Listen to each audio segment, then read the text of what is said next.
Estamos aqui para fazer, como prometido, nosso comentário, nossas observações a respeito da peça Alma e Moral, da Clarissa Nisquier, que eu não sabia, viu o João falando? Não, é Nisquier. Nisquier. E aí a gente tem aqui algumas anotações que nós fizemos, nós somos muito comprometidas. E aí a gente vai lendo essas observações que nós fizemos aqui e vamos fazer os comentários em cima do que nós vimos lá na peça. Para quem não me conhece, eu sou a Rosângela Corrêa, eu sou a amiga. E amiga aí... da Rô. Não. Também. Virou um bordão. Amiga da Rô também, né? Ela é muito mais do que isso. E aí a gente tá aqui para fazer esse comentário. Uma resenha, né? Resenha chique, né? Bonita. Uma resenha. Então vamos lá. Nós acabamos um outro projeto nosso aqui que a gente estava fazendo e vamos fazer uma leiturinha pra gente, né, tocar nossas vidas depois disso. Bate-papo. Pode começar, meu bem. Eu acho que primeiro vale a pena falar, foi muito bom resgatar essa questão da cultura, né? Sempre bom, né? Você se dispor a ter cultura, a participar de cultura, assim, né? Implementar isso de novo, pra mim foi ótimo, assim. Fora essa ida ser especial, por estar com vocês e com as meninas, tem essa questão cultural. Eu adorei a peça, eu achei a Clarice fantástica, assim, uma mulher interessantíssima, né? Muito acessível, muito disponível, então eu gostei muito. E aí, das minhas anotações aqui, o primeiro de tudo, eu não sei se foi só a minha percepção, mas tem uma pitada de humor, assim, muito presente.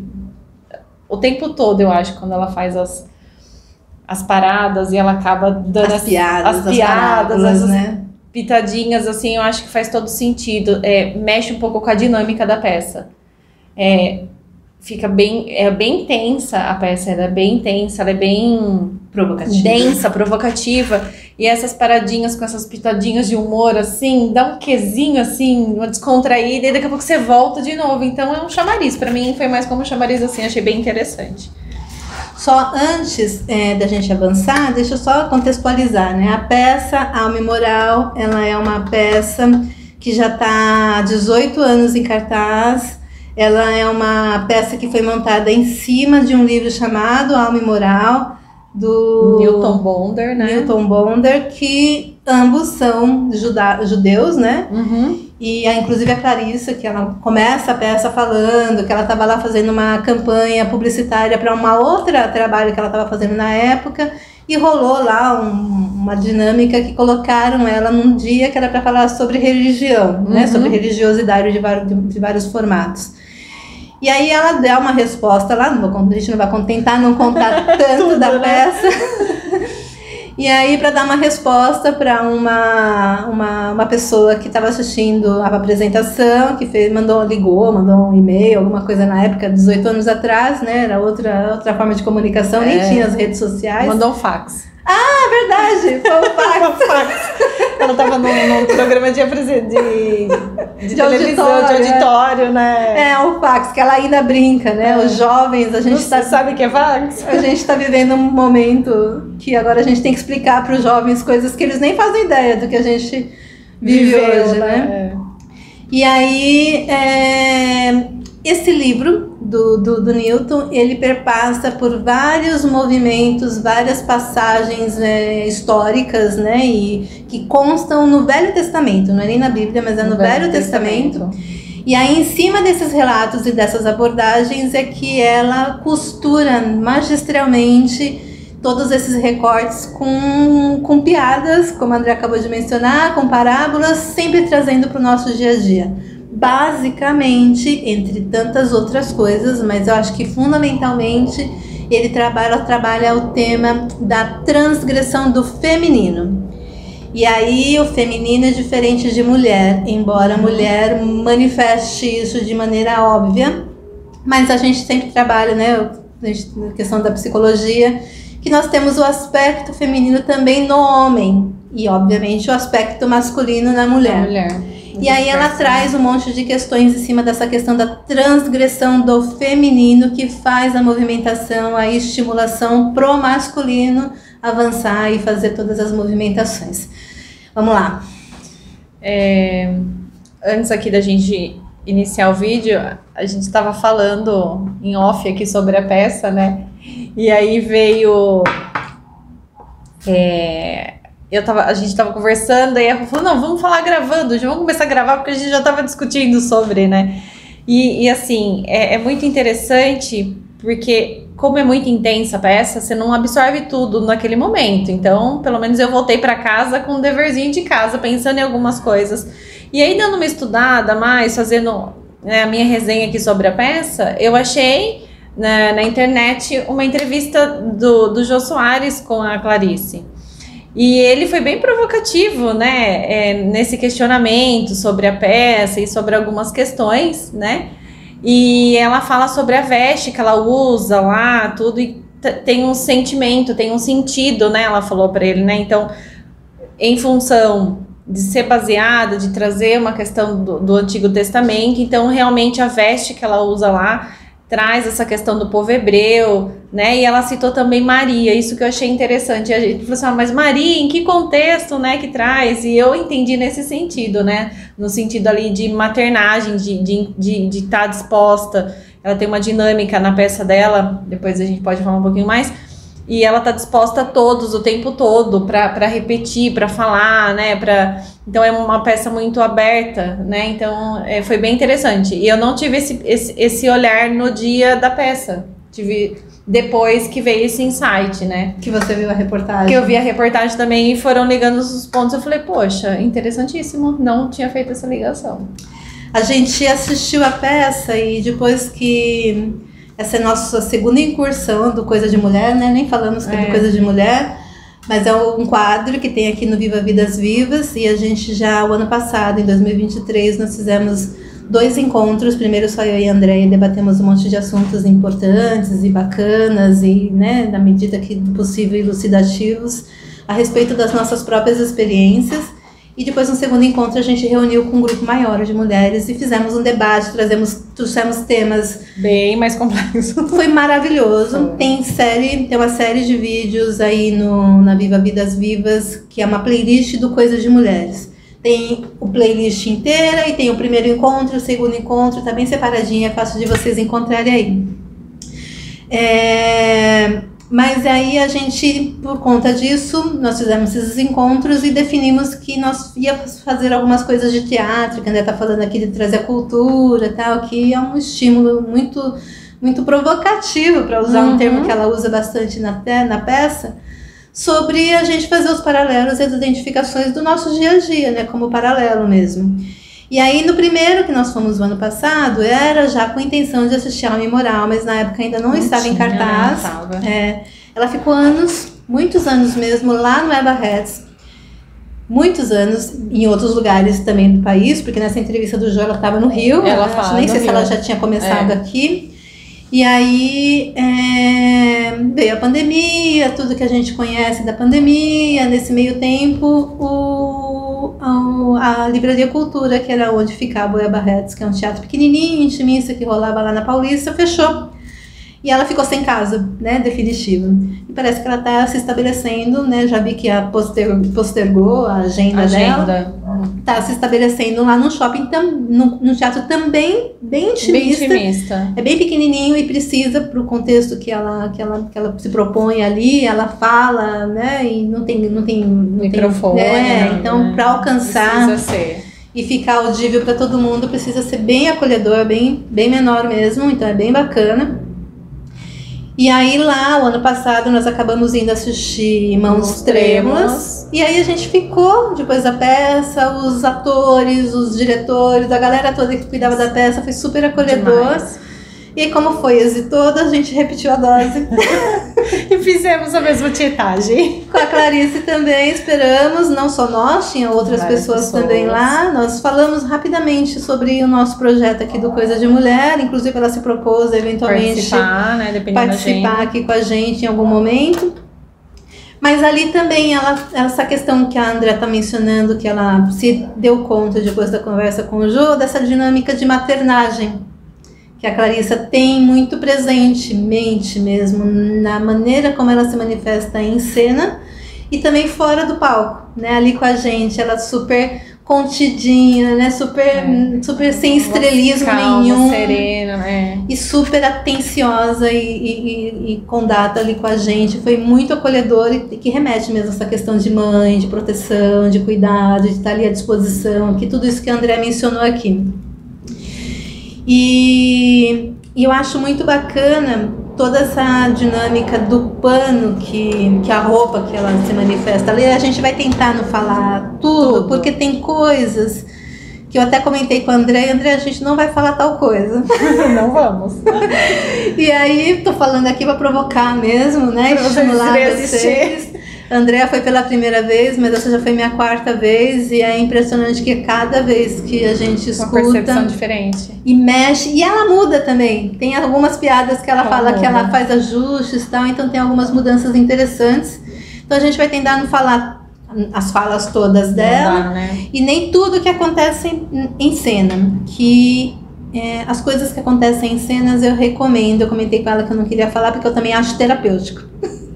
Então fica aí a sugestão e a recomendação para vocês experimentarem essa maneira maternal que a Andrea mencionou, com as surpresas que acontecem durante a peça. Mas vale muito a pena. E aí, falando sobre a peça, sobre o conteúdo da peça, tem alguns pontos que eu identifiquei. Um deles que eu acho que chama bastante atenção: os impulsos naturais humanos. Essa questão ali que vai tratando, que ela vai falando ali, são coisas que são muito reflexivas, mas na dinâmica da peça, a sua reflexão já alcança para a próxima fala dela. Então você vai acompanhando a dinâmica dela, e aí é o que aconteceu comigo, essa reflexão ficou para depois.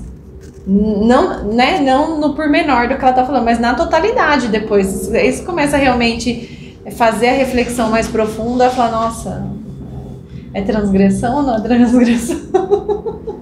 E o transgressão parece que é negativa, né? E não é? Quando é que tem que ser mesmo transgressor para romper alguns paradigmas e a gente fazer movimentações significativas e indispensáveis na nossa vida. Né? Porque transgressão, para mim, também tem um quê de evolução, de alcançar a próxima etapa, de avançar, né? Pelo menos para mim, o significado. Em vários sentidos, né? Não só a conotação negativa, né? Você fez uma transgressão, você fez uma coisa errada, você está fora do que é certo, né? Do que foi determinado. Então, antes da peça e toda a meditação a respeito de tudo que ela propõe lá para nós, a minha percepção da palavra transgressora era quase que integralmente associada ao aspecto negativo, como se estivesse transgredindo uma lei de trânsito, né? Como se estivesse transgredido os limites do aceitável numa relação, né? Como se estivesse avançando. E transgredir é justamente avançar algum limite. E ela traz essa questão da transgressão com muita cuidado, que ela faz justamente a aproximação concomitantemente com as funções que a palavra tradição remete. A tradição sempre parece uma coisa instável, né, que está ali sempre posta e que segura, porque também não é só uma coisa que não tem evolução. Pelo menos é um meio da gente sobreviver, que é fundamental e indispensável.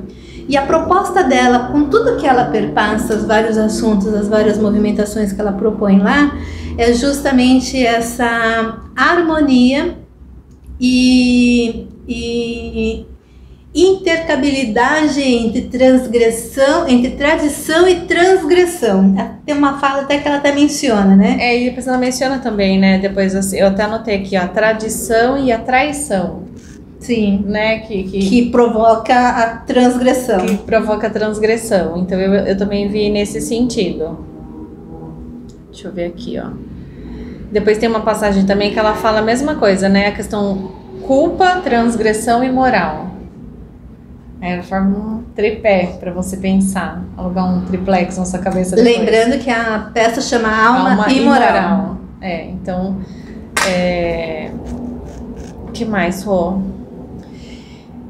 Ainda sobre esse ponto da transgressão e da tradição, ela tem uma passagem que ela fala várias passagens do Velho Testamento, que uma dos pontos que eu me lembro, que eu gosto muito, que ela menciona que quando teve, eu não vou lembrar exatamente a passagem, né, porque eu não lembro todas as passagens que ela mencionou sobre a questão tradicional do Velho Testamento, mas que teve uma invasão dos romanos em determinado momento, na região onde eles estavam ali colocados, e aí atitudes de guerra, né? Não que isso justifica, mas infelizmente isso é uma característica que se acontece, de modo geral se processa na guerra. Os soldados, de modo geral, além de destruir tudo que eles tinham e fazer todo mundo de refém, eles matavam os homens e violentavam as mulheres. E aí até então, naquele momento, pelo que ela explica, né, não sei contextualmente se isso tem alguma diferença, alguma variação, mas na peça, que ela explica que os judeus, eram judeus se tivesse uma linhagem patriarcal.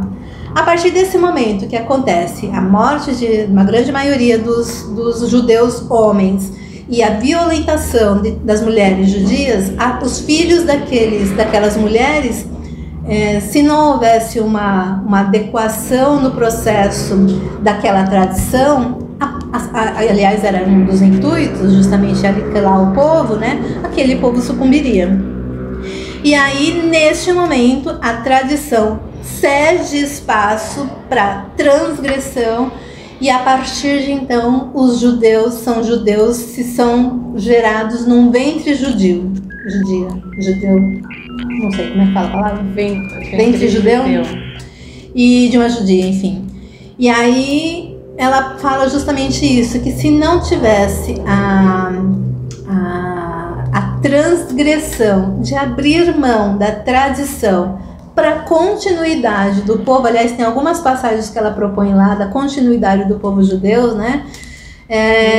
A tradição desapareceria com aquela civilização, com aquele povo que estava ali posto.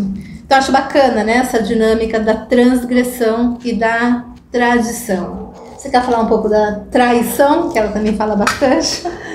Eu acho assim, essa questão da transgressão faz a gente pensar muito, né? Principalmente, vamos pensar nesse tema aí que ela falou, que envolve estupro, que envolve guerra, que envolve sofrimento. E é difícil a gente aceitar esses temas, né? E a gente lidar com eles, né? Então, você coloca então a transgressão, então houve uma transgressão para manter a tradição, então é correto transgredir? Não é correto transgredir? Então, isso fica muito latente o tempo todo, né? E aí é o julgamento de cada um, é o que cada um acha confortável entender e tomar como significado, mas que coloca a pulguinha lá para pensar atrás da nossa orelhinha, coloca. E aí a gente pode brincar, né? Eu não posso me esquivar da característica psicoterapêutica, que é justamente da gente olhar para as nossas próprias demandas, sair um pouco dessa ancestralidade histórica, né? Robusta, que fala sobre povos e tal, para a gente ver o que é que a gente está vivendo de maneira tradicional em nossas vidas e que já está correndo o risco de acabar por engessamento, por não disponibilidade de revisitar os seus padrões tradicionais aceitáveis, e, né? Consequentemente, permitir alguma transgressão para fazer as mudanças necessárias. A Andrea começou a falar do correto e do que é correto, que é certo, que é errado, né? E ela tem uma passagem que a gente adorou, né? Uma das coisas que eu acho que eu mais gosto. Cada vez que eu vou, eu venho com alguma percepção, e eu acho que essa é uma das coisas que eu mais gosto nessa última audição dessa peça, que é o que é correto e o que é certo. E aí ela conta lá uma piadinha, a gente não vai saber contar exatamente como ela, né? Não, A do também, a da galinha também é ótima. Aliás, a da galinha, o Jô, ela conta no Jô. Ela conta no Jô. Quer contar da galinha? Não, acho que eu não vou saber contar. Eu também não vou saber contar. Ela contando perfeita, né? Ela contextualiza, você vê a galinha. Então, assistam. Eu gosto, eu acho que a Andrea falou, né? Ela, depois que ela fala coisas muito significativas, sérias, ancestrais, né? Porque é uma coisa de tradição mesmo. Aí ela enxerta ali algum alívio cômico na peça para poder ainda passar a mensagem do que ela tá propondo ali na peça, mas de uma maneira lúdica. E aí uma das que eu gosto muito, eu acho que que eu mais gosto dessa última vez que eu fui, é que não, é isso, mas alguém da plateia, eu esqueci o nome da palavra, quem vai assistir? Alguém que estava assistindo na plateia, em algum momento da trajetória longa de exibição da peça, foi lá falar com ela sobre as questões que ela estava tratando, do que é certo, do que é correto. Ela tem um monte de passagens lá, e aí ele pede permissão para contar uma piada. E aí ele conta a piada dos advogados, que a Andrea tá contando aqui, tá falando aqui. E aí é muito pequenininha, a gente não vai saber contar exatamente como ela conta, porque é bem interessante, bem gostosinho de ouvir, mas resumidamente conta a história de 2 advogados que se encontram na porta de um motel. E aí eles ficam ali naquela condição delicada, né? E aí do jeito que ela fala lá, nobre colega, aquela coisa pomposa de advogado falando em corte, né? Nobre colega, que situação, tal, e aí eles entabulam ali algum tipo de conversação. Só que detalhe, eles se encontraram cada um com a esposa do outro. Exatamente. O desconforto no motel é que cada um estava com a esposa trocada, né? Um com a esposa do outro. E aí eles entram nessa dinâmica constrangedora, pomposa, de que, nobre colega, eles começam aquela conversa. E aí um dos advogados propõe que, acho que pra gente resolver esse impasse, que nós temos que fazer é destrocar as esposas. E aí um outro advogado fala, sim, nobre colega, isso é justo, mas não é correto, né? Isso é correto, mas não é justo. Mas não é justo. E aí o outro advogado, acho que ele mesmo que fala, né? Por quê? Daí ele fala, mas por que, nobre colega, não é justo ou não é correto, né? Ele fala, porque olha, é correto a gente trocar nossas esposas e a gente voltar para casa com as nossas digníssimas. Mas não é justo porque o nobre colega está saindo e eu estou chegando. E aí ela contando, é muito engraçadinho mesmo, mas dá um tom do tempo, né? E das coisas, das disposições envolvidas ali, né? Nesse contexto. E aí a gente pode aprofundar essa questão do que é certo, do que é justo, do que é correto, do que é errado, que é o que ela propõe, né? Em algum momento a gente precisa de fato revisitar todas as nossas bases, as nossas disposições, todos que estão envolvidos, todas as variáveis envolvidas no contexto, porque até ancestralmente é o que é certo fazer, mas diante do cenário, diante da circunstância, né? Às vezes já não é mais certo. Ainda é correto, mas não é mais certo. Precisa ser o processo de transgressão que permeia todas as passagens da peça em vários momentos. E ela até fala um pedaço assim, né? Às vezes o bom é o correto, mas às vezes o correto não é o bom. Ela fala bonitinho. Ela fala bonitinho, né? Então ela coloca essa questão, né? A questão da importância da obediência e da desobediência. Ela cita isso também, eu não lembro agora. Geralmente a obediência e a desobediência é a história da galinha. É verdade, da galinha. Também não vamos contar porque essa é mais fantástica. Vocês precisam assistir a peça pra vocês saberem. E tem mais 2 crônicas que eu anotei, que é o do Estreito e do Adão e Eva, que eu achei fantásticas também, assim. Quer contar? Não. Não sou boa contadora de piadas. Não, nós de histórias, nem de histórias. Eu não lembro da parte engraçada do Adão. Sim, nossa, é legal pra caramba. Bom, a historinha de Adão e Eva que a gente conhece, né? E aí ela justamente propõe que na verdade a serpente, ela planta, que eu acho bacana, acho até que eu anotei isso em algum lugar, ela planta a semente da transgressão em Eva, e Eva oferece a essa semente da transgressão para Adão, e Adão aceita a transgressão e faz a movimentação sine qua non para o destino da humanidade. Se a gente seguir essa questão religiosa, né, do Velho Testamento, da Bíblia, tudo que nós nos originamos, né, supostamente de Adão e Eva, sem entrar no contexto aqui, se não fosse essa transgressão de Adão, né? Influenciado, incentivado, estimulado por Eva, né, por Eva, que foi ofertado, foi plantado pela semente, não estaríamos aqui, supostamente, nessa linha de, sei lá, de evolutiva que defendem alguns, né? Então foi uma transgressão. Ou não? Eu acho que sim. Não, sim. Porque eles romperam aquela tradição posta por Deus que não era para comer. Não era para comer aquela maçã. Pode comer tudo, pode brincar, pode fazer tudo, menos a maçãzinha. Ai, a maçã que eu quero. Pronto, não tinha nem visto que a maçã tava lá, agora eu quero a maçã. Né? Ó, a chave. Lembrei da chave agora. Só agora? Achei que eu tava te provocando mesmo. E aí ela menciona, inclusive, que Adão é o primeiro traidor da história, pelo menos na religião católica, né, judaico-cristã aí. Porque ele vai contra os ditames daquele Deus posto ali, com as determinações que ele havia posto para continuar o paraíso da maneira como Adão e Eva conheciam.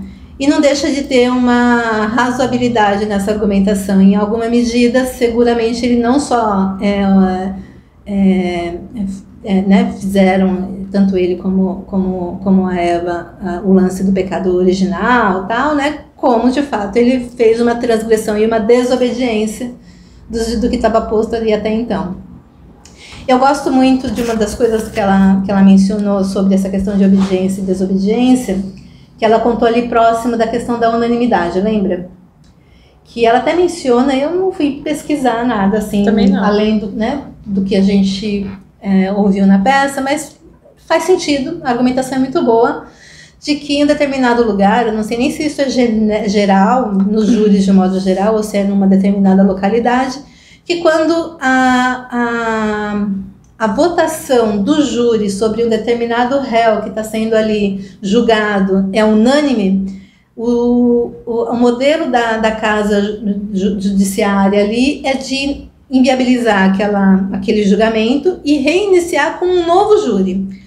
Porque se há uma unanimidade, ela até menciona que ou o advogado de defesa ou de a condenação foi tão bem articulado nas argumentações que não permitiu margem ou costurou todas as possíveis margens de ter uma contra-argumentação sobre o que estava sendo proposto ali. Então, existe um risco muito grande de estar fazendo algum julgamento errado. Seja muito bem conduzido, mas ou seja por falta de informações checadas. E aí ela propõe esse raciocínio, essa argumentação justamente para a gente avaliar as nossas certezas absolutas. Lembra?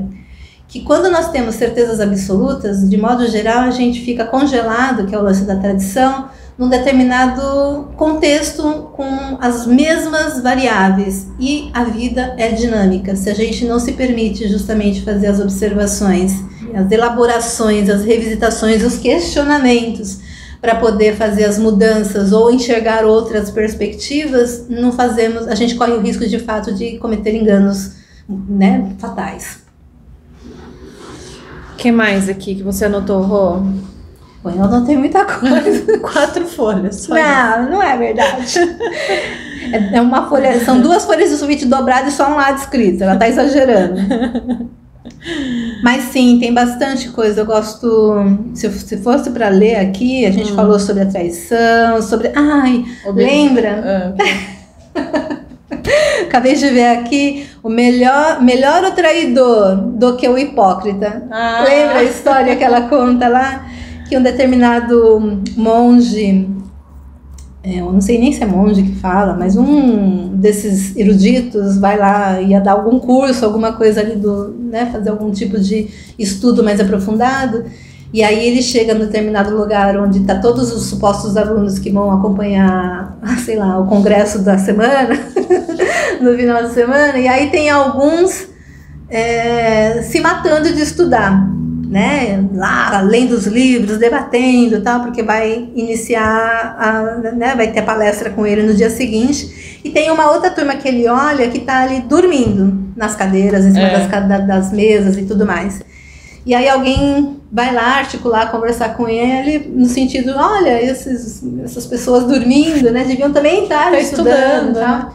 E aí ele fala que ele prefere a verdade dos que estão ali em dormindo, sono, né, vivendo de fato o que eles precisam, porque eles estão cansados eventualmente, do que a suposta hipocrisia daqueles estudantes que estavam de repente em cima da hora só ali estudando, revendo, né? Em cima da hora só ali estudando ou tentando se capacitar para de repente fazer perguntas, né, capciosas, né, que deturpem o bom andamento do estudo seguinte. É de se fazer pensar, inclusive, quando é que nós estamos sendo de fato honestos conosco ou com o meio que nós estamos inseridos, ou estamos personificando algum tipo de hipocrisia.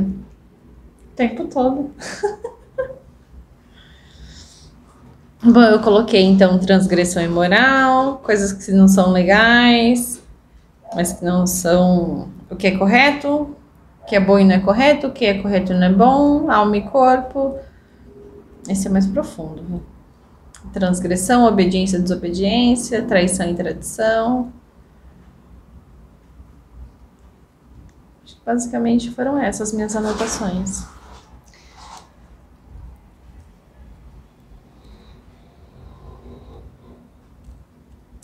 Eu já tinha isso anotado em alguma outra observação que eu fiz, uma gravação, inclusive, em alguma outra momento que eu assisti a peça, que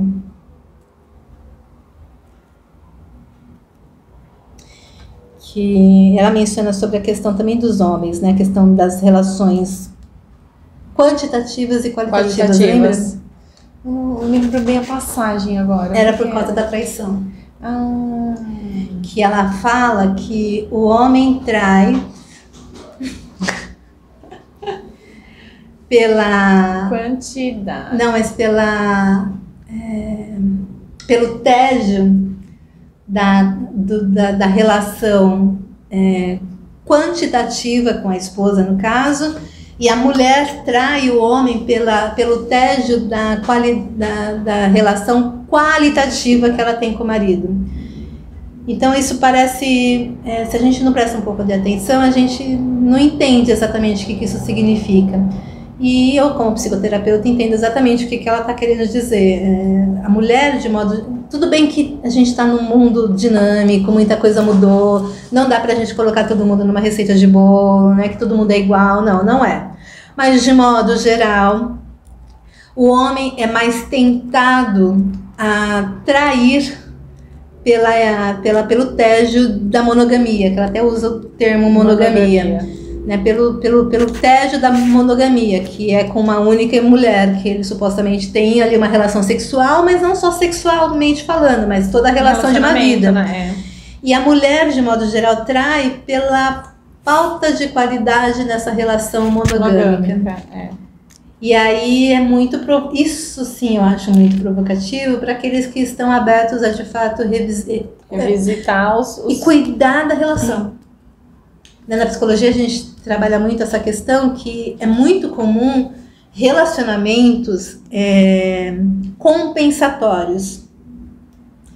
E a gente tem que trabalhar e elaborar para que esses relacionamentos sejam complementares.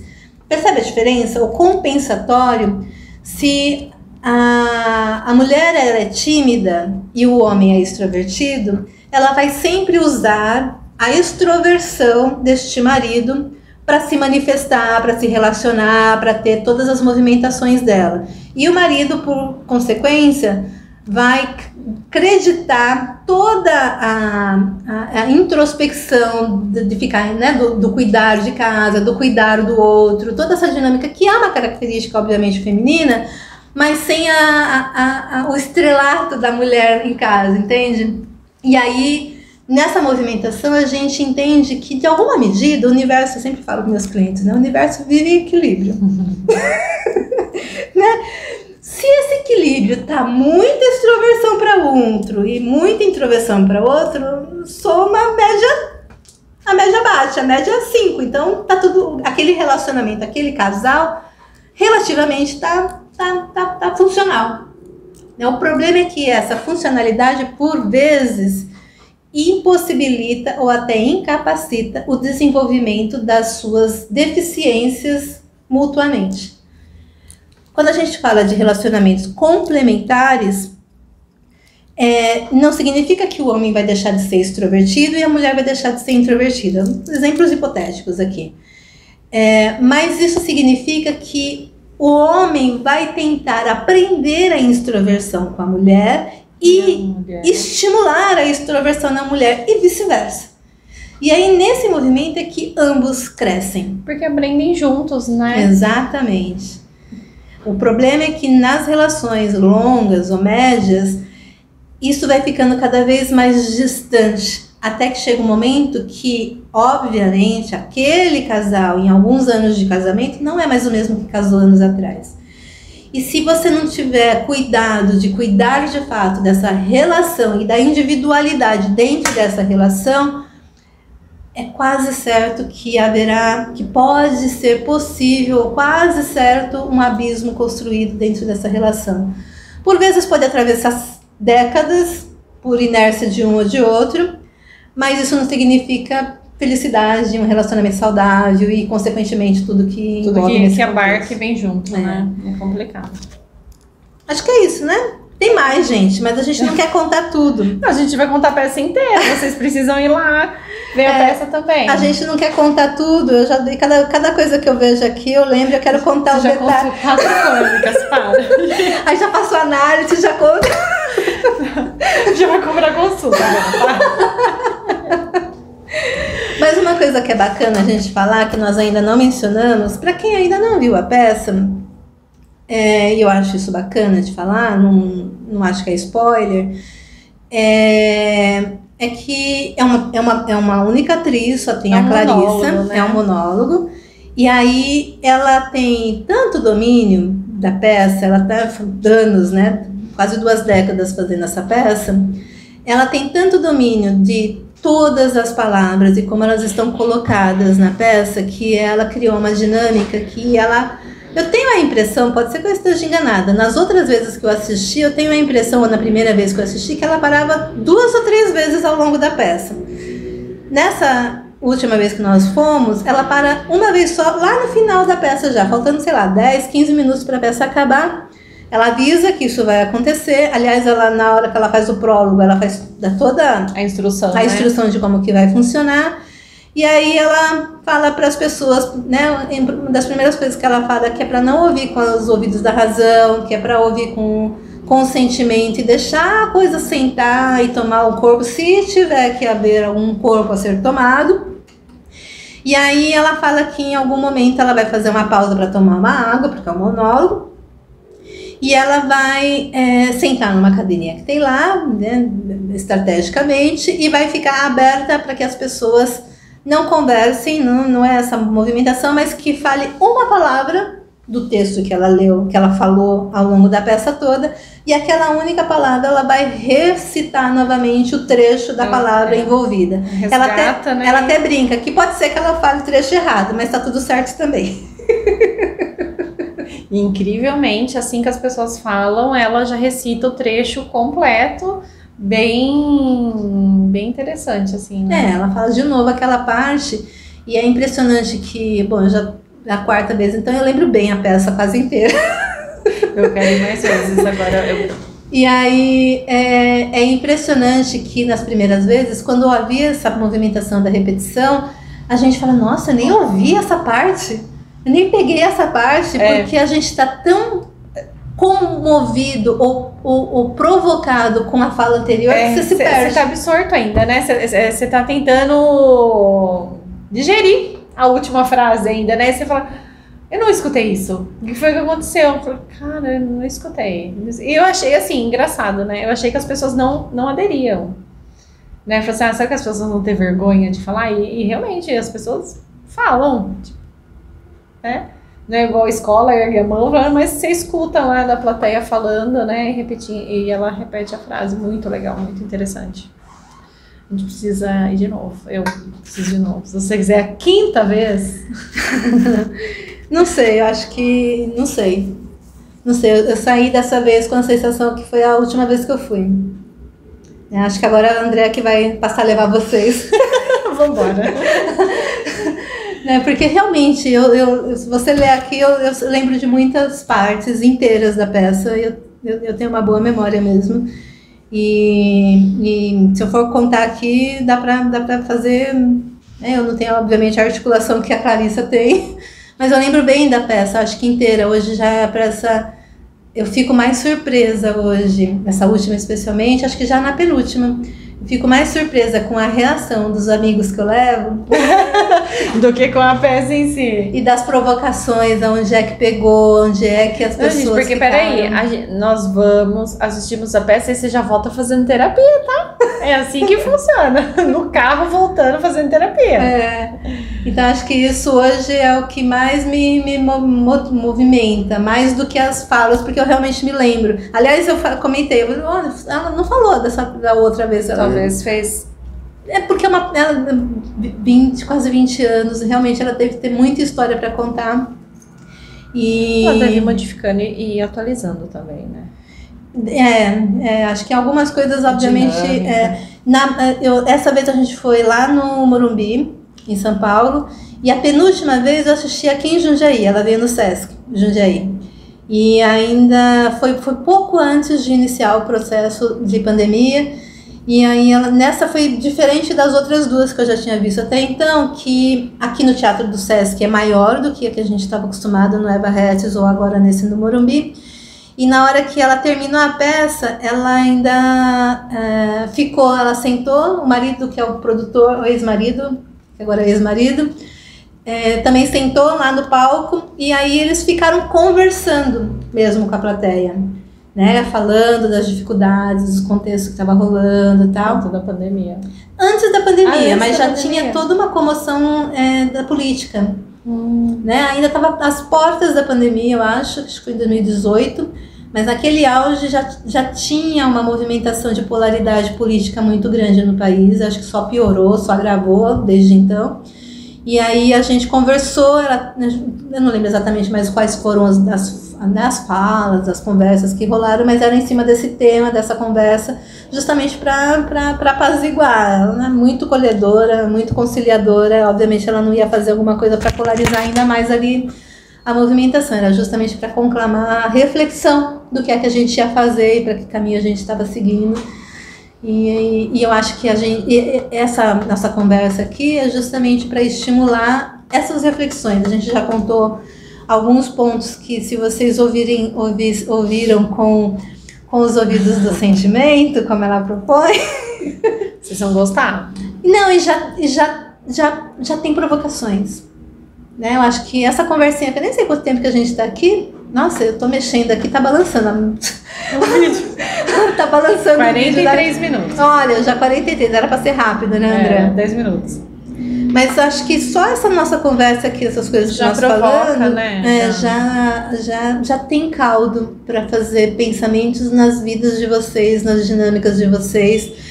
Se não tiver ainda condições, vontade, interesses de olhar para as próprias dinâmicas, olha projetivamente para o país, para a vida da pessoa. Ainda assim, são reflexões importantes que eu acho boas de serem pensadas. Sim, atuais, né? Sempre atuais, né? Um tema muito importante está sendo abordado e discutido. Eu só vou citar esse trecho que eu anotei aqui, sobre a semente ainda do Adão e Eva. Que era da traição, né? que ela menciona aqui que o homem trai para resgatar a semente fora do aprisionamento quantitativo da monogamia, que foi exatamente esse trecho que uma outra vez que eu fui eu anotei. Eu escrevo no celular, no bloco de notas.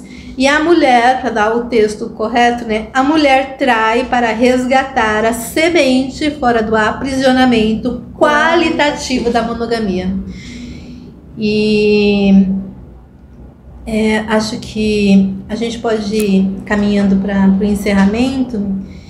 E como a gente mencionou, né, uma das coisas que mais me tocou sobre ao reouvir essa peça é justamente do que é bom e do que é correto, no sentido das verdades absolutas, e de quando é que nós temos, que eu acho que isso que é o mais difícil, né? Quando é que a gente identifica que a tradição precisa ser rompida por algum movimento transgressor, traduzindo isso, quando é que o certo nas nossas vidas, porque eu olho sempre para mim, sempre na conversa com os outros, na vida dos meus clientes, quando é que o correto precisa ser transgredido e mesmo rompendo o que supostamente é posto como correto e de alguma maneira sendo errado diante daquele contexto, é o certo a ser feito.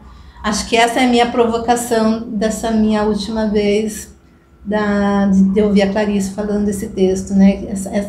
Esse ponto angular, né? De quando é que eu tenho que de fato fazer o errado para fazer certo. É muito provocativo. Fiquem com essa provocação agora, tá? Pensem bem. Gente, esse semestre a gente comentou no outro vídeo que... Você quer falar mais alguma coisa da peça? Não. Acho que não, né? Não. Vamos ver a peça. Isso, assistam, gente. É muito interessante. Sobre coisa de mulher, então, nesse semestre a gente vai ficar só com esse evento da ida ao teatro, ver a peça Imoral e essa nossa conversa aqui. Eu vou editar esse vídeo, assim que estiver pronto vai estar disponível para vocês.